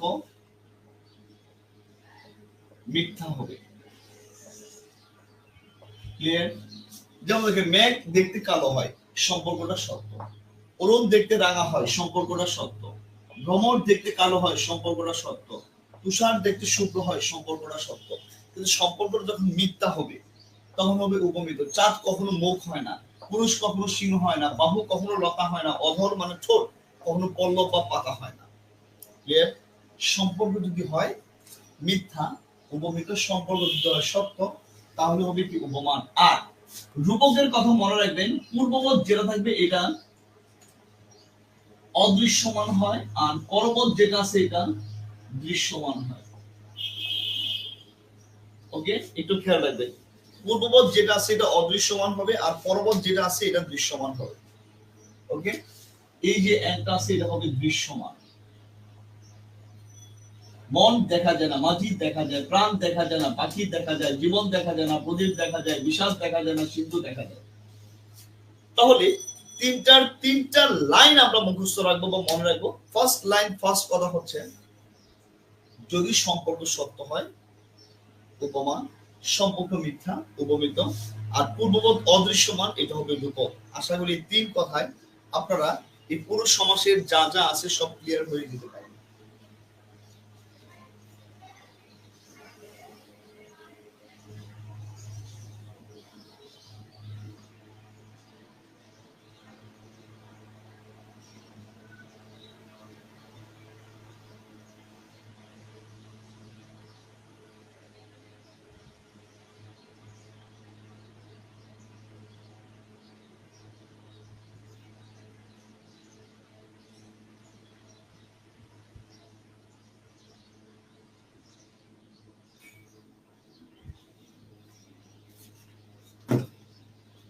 লেখা শেষ।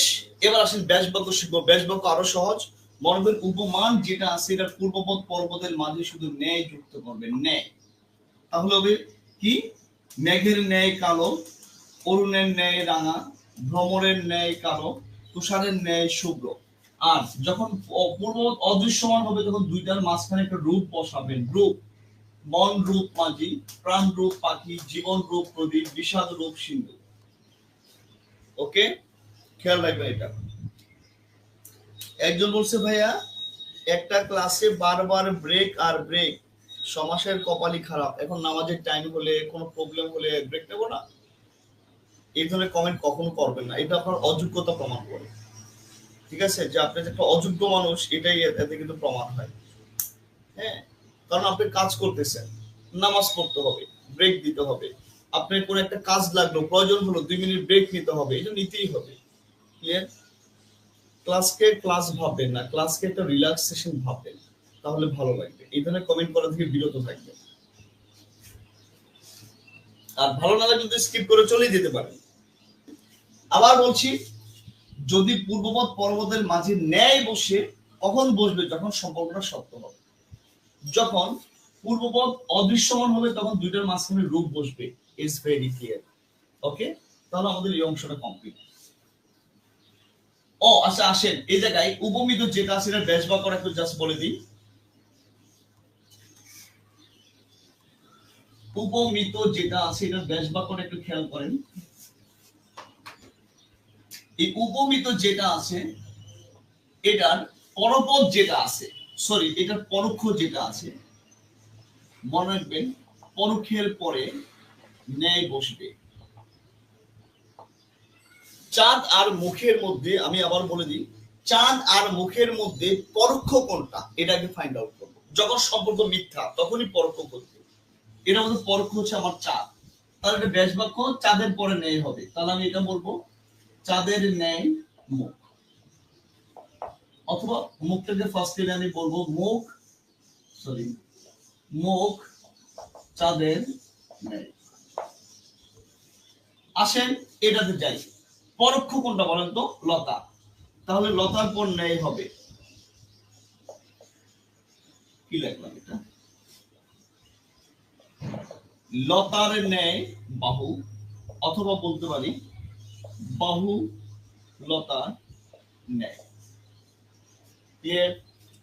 জাস্ট দুইটার মধ্যে পরোক্ষ যেটা আছে, ক্লিয়ার? আবারও বলি স্যার, জাস্ট পরোক্ষ যেটা আছে এটার পরে আপনার ন্যায় বসাই দেবে, তাহলে ইনশাআল্লাহ। ক্লিয়ার এটা? এবার আসুন দ্বন্দ্ব সমাস। দ্বন্দ্ব সমাস 2 মিনিটের পড়া, এটা আপনারা নিজেরা পড়বেন।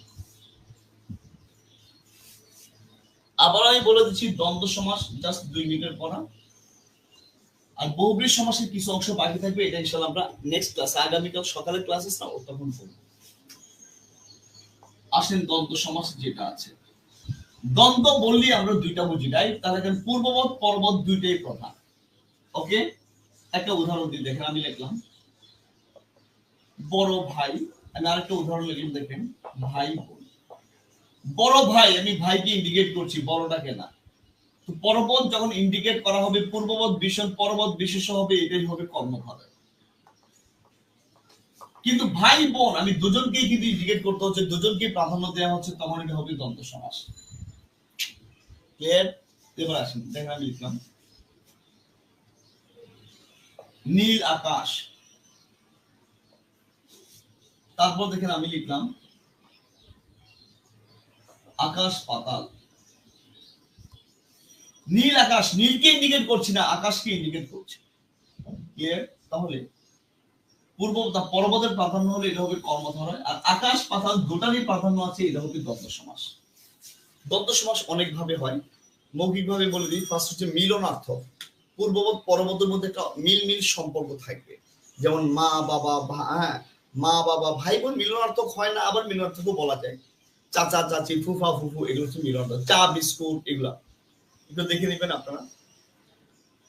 আচ্ছা, এরপরে যেটা আপনারা মনে রাখবেন সেটা হচ্ছে দ্বন্দ্ব সমাসে যদি ক্রিয়া হয়, মনে রাখবেন দুটাই না ক্রিয়া হবে, তবে একই ক্রিয়া না, ভিন্ন ভিন্ন ক্রিয়া হবে। যাই হোক, ব্যক্তি হলেও দুটা ব্যক্তি আলাদা ব্যক্তি হবে, একই ব্যক্তি কিন্তু হবে না। ওকে, যেমন মা বাবা ব্যক্তি, দুটা আলাদা ব্যক্তি। ভাই বোন ব্যক্তি, দুটা আলাদা ব্যক্তি। চা বিস্কুট বস্তু, দুটা আলাদা বস্তু। ক্রিয়া যেটা হয়, যেমন আমি এইভাবে বলতে পারি, দেখেন দেখে দেখে যেও, দেখে দেখে যেও, অথবা আমি বলতে পারি দেখেন দেখে শুনে যেও। মনে রাখবেন এই দেখে শুনে যেটা, এটা হচ্ছে দ্বন্দ্ব সমাস, আর এটা হচ্ছে দ্বিত্ব, শব্দ দ্বিত্ব যেটাকে বলি। এটা কিন্তু সমাস না, সেম হয়ে গেছে। দেখে শুনে হবে, একই ক্রিয়া হবে না, ভিন্ন ক্রিয়া হবে। ক্রিয়া হলে দুইটাই ক্রিয়া, তবে ভিন্ন ক্রিয়া হবে। এরকম অনেক ক্রাইটেরিয়া আছে। এই জায়গায় বিরোধার্থক আছে, যেমন কি অহিনকুল, হ্যাঁ। এরপর ধরেন যে এই স্বর্গনরক, এরকম বিরোধার্থক আছে। বিপরীতার্থক আছে আয় ব্যয়, হ্যাঁ, বড় ছোট, এরকম। এগুলো আপনার নিজেরা একটু পড়তে হবে। ক্লিয়ার? আর স্যার এটা বুঝাইয়া দেন প্লিজ, একাদশ কোন সমাস একটু বুঝিয়ে বলবেন? না, বুঝিয়ে বলতে পারবো না। উপমান সত্য ন্যায়, ইটস আ বেস্ট ক্লাস। আচ্ছা, আমি আবার বলে দিই, আপনাদের কিছু জিনিস মাথায় রাখতে হবে। ওকে, একাদশ যেটা আছে, এটা আমার মনে হয় না এটা কোনো সমাস হয়, আর যদি হয় একের অধিক 10, এটা নিত্য সমাস হয়। ক্লিয়ার? মনে করেন কোন সংখ্যা যদি বলে, যেমন 92, ওকে, বা বললো 75, কোন সংখ্যা যদি বলে, এটা নিত্য সমাস হয়। ক্লিয়ার? কারণ দুইটাই তো এখানে সংখ্যা, একও সংখ্যা 10 সংখ্যা। তো এইভাবে যদি থাকে, তাহলে এগুলো হবে আপনার এই নিত্য সমাস হবে। আর এগুলো নিজেরা পড়বেন, কিছু জিনিস নিজেরা তো পড়তে হবে। আমার পক্ষে কি পুরো সম্ভব সমাসের এই টু জেড পড়া পসিবল না। তো দ্বন্দ্ব সমাস আমাদের কালকে শুরু করব আমরা দ্বন্দ্ব সমাসের একটা অংশ দিয়ে, আর কালকে ফার্স্টে আমরা আবার বহুব্রী সমাসের কিছু অংশ হালকা আলোচনা করব। আজকে ক্লাস আর নিতে পারছি না, সে সকাল থেকে নিচ্ছি 2 ঘন্টা টানা ক্লাসে ছিলাম। তো আপনারা থাকেন, সমাসের মধ্যে আমাদের যে অংশটা বাকি আছে সেটা আগামীকাল শুরুর দিকে, দ্বন্দ্ব সমাসের আর সমাসের কিছু অংশ আমরা কালকে দিয়ে শুরু থেকে ইনশাআল্লাহ আমরা শুরু করে দেবো। তো সবাই ভালো থাকেন, সুস্থ থাকেন, আল্লাহ হাফেজ এন্ড আসসালামু আলাইকুম। কারো কোনো প্রশ্ন থাকলে আমাকে একটু জাস্ট প্রশ্ন করতে পারেন, কারণ ক্লাসটা শেষ হতে 2-3 মিনিট লাগবে।